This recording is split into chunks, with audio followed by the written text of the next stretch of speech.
Hi everyone, I'm Sriya and I'm a psychologist. So, this channel is all about mental health and mental health related content. So, let's talk about what is mental health. It's nothing but our mental, emotional, and social well being, and it affects how we think, how we feel, and how we behave, our behaviors too. So, again, if I can put it very crisply, it's nothing but our internal quality of life. So, how we are managing our emotions and how we cope in times of adversities. So, our thoughts, our behaviors, our feelings, all of these things are interconnected and they're interdependent. So, our thoughts and our feelings affect our behaviors. Our behaviors, in return, again, they affect our thoughts and our feelings, right? Similarly, our physical health and mental health are also interdependent. So, if our physical health is not good, it impacts our mental health, and opposite, vice versa, right? So, generally, when we fall sick, suppose we have a fever or there's some other physical ailment, oftentimes, when we are not feeling well, nobody tells us to not think about it. Don't think about it, all is going to be fine. No, we don't hear that.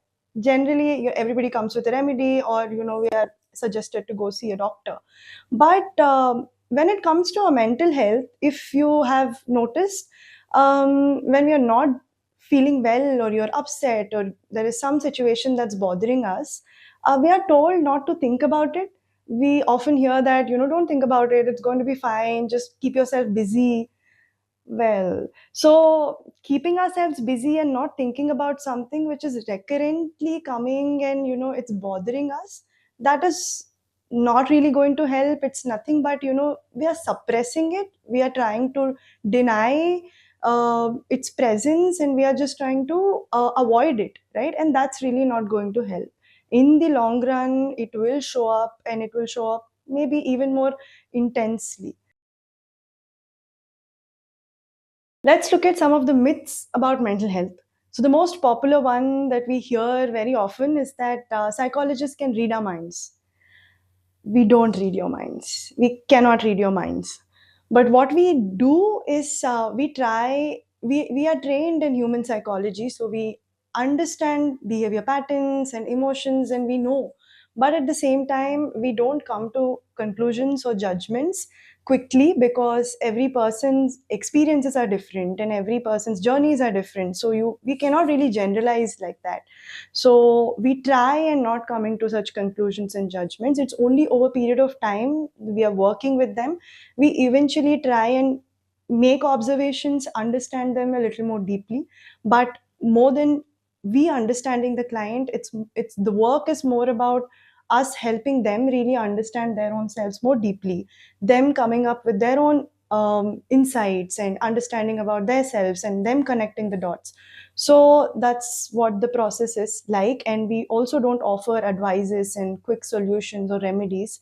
That's not what we do. It's a much more deeper process. So yes, we don't read your minds. You don't have to be scared of us.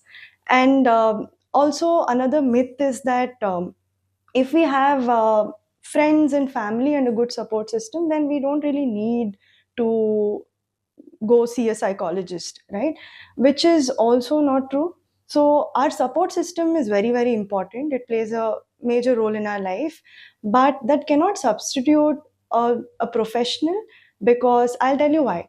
So all our family and friends, not everybody will have emotional capacity to really hold space for us and understand our concerns deeply.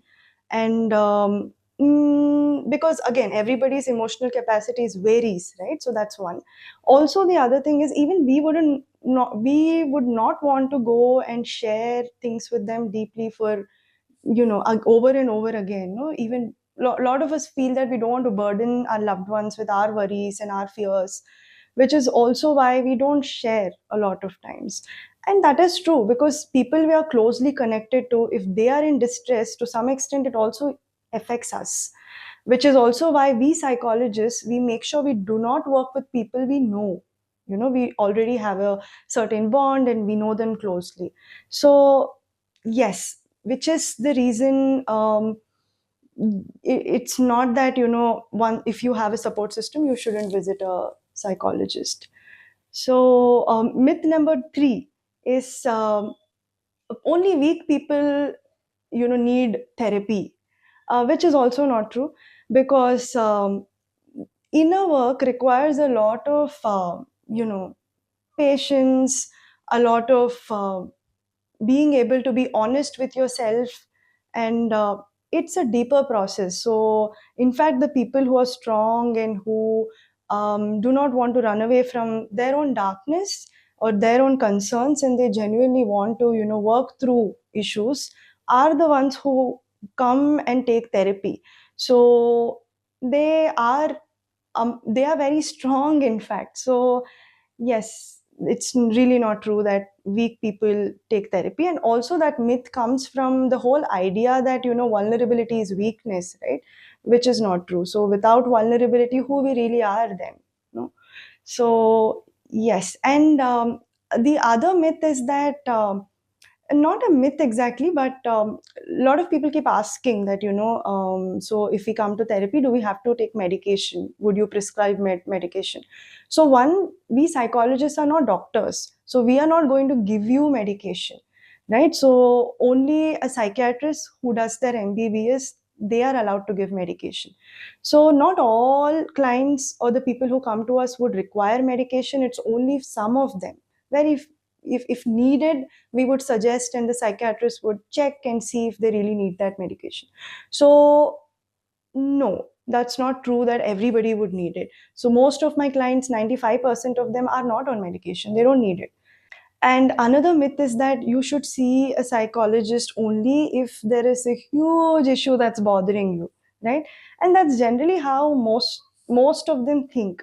But that's also not true, because what are we really doing in therapy? We are trying to figure out and understand what's blocking us or what's the concern, right?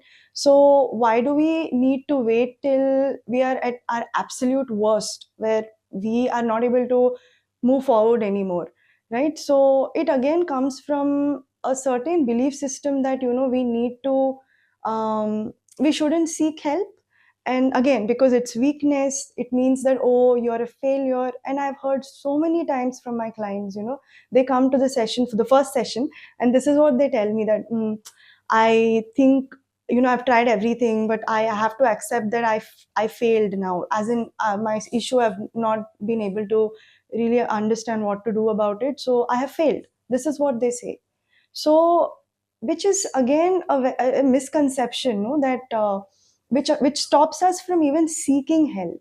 Seeking help does not mean that coming to a professional itself. No, we a lot of times we don't even seek help from our own support system, our own people, because we don't want to come across as somebody who, who doesn't have it all together, or who is capable of handling their concerns. So yes, that's also not true. Do take help. If something is bothering and you really want to figure out what to do about it, don't wait till the end moment. Don't wait till the moment where it's affecting all areas of your life, and you are in a very vulnerable space and not unable to do anything, right? So these are some of the myths, and overall, this is a small introduction about mental health.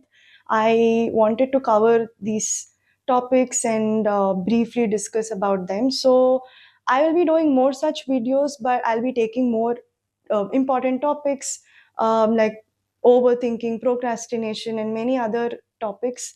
And I'll be doing videos on this. So if there are any suggestions, you can please message on the inbox comment section, so I will look into it. So thank you for staying with me, and I hope to see you soon.